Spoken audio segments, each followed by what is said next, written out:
Tu veux que je te raconte l'histoire des toilettes sur la Lune? Ok, mais par contre, moi je raconte mes histoires qu'aux enfants qui se lavent les dents. Donc attrape ta brosse à dents, ton dentifrice, et tu frottes jusqu'à ce que l'histoire soit terminée. 3, 2, 1, 0. Tu sais, la conquête spatiale, c'est pas toujours aussi glorieux que l'on l'imagine. Alors oui, ça consiste quand même à enfiler des combinaisons super cool, à grimper dans une fusée, et voir la Terre comme on ne l'a jamais vue avant. Oui, on peut flotter dans les airs et faire voler sa nourriture. Et puis on dit des phrases super classe aussi, genre « C'est un petit pas pour l'homme, mais un pas de géant pour l'humanité ».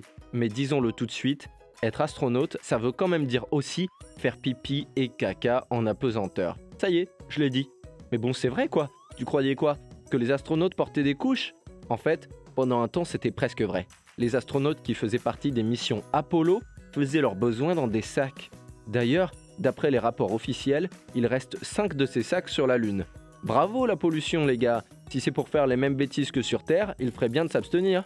Par contre, l'avantage, c'est que le pipi dans l'espace, ça se transforme immédiatement en une pluie de cristaux étincelants, disent les astronautes. Enfin bref, je reviens à mon histoire. La NASA, l'agence spatiale américaine, vient de lancer un super concours. D'ailleurs, si tu as une idée, toi aussi tu as le droit de participer. Il propose à des inventeurs de gagner 35 000 $ pour inventer les toilettes de l'appareil qui se posera sur la Lune. Tu veux que je te raconte? D'accord, mais d'abord, est-ce que tu sais ce que c'est que la dentisterie spatiale, Je suis sûr que tu as deviné. Bah oui, quand on va dans l'espace, comme sur Terre, on a parfois besoin de se soigner les dents.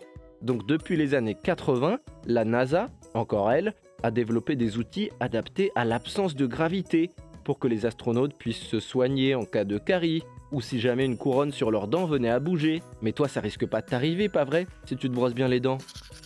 Bon, je reviens à mon histoire de concours de toilettes. La NASA, tu sais, ils rigolent pas vraiment. C'est très sérieux comme concours.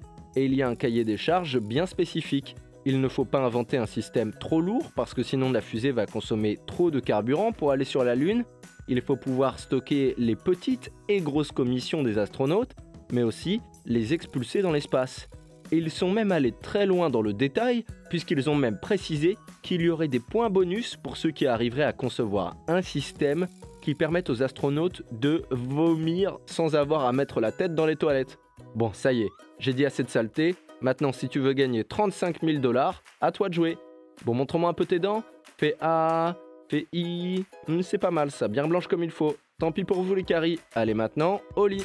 Je vais pas aller me coucher. Retrouvez les épisodes des Dents et Dodo sur le site et l'application BFM TV et sur toutes les plateformes de streaming. Si cet épisode vous a plu, n'hésitez pas à lui donner une note, à vous abonner à la playlist et surtout à en parler autour de vous. C'est un podcast BFM TV.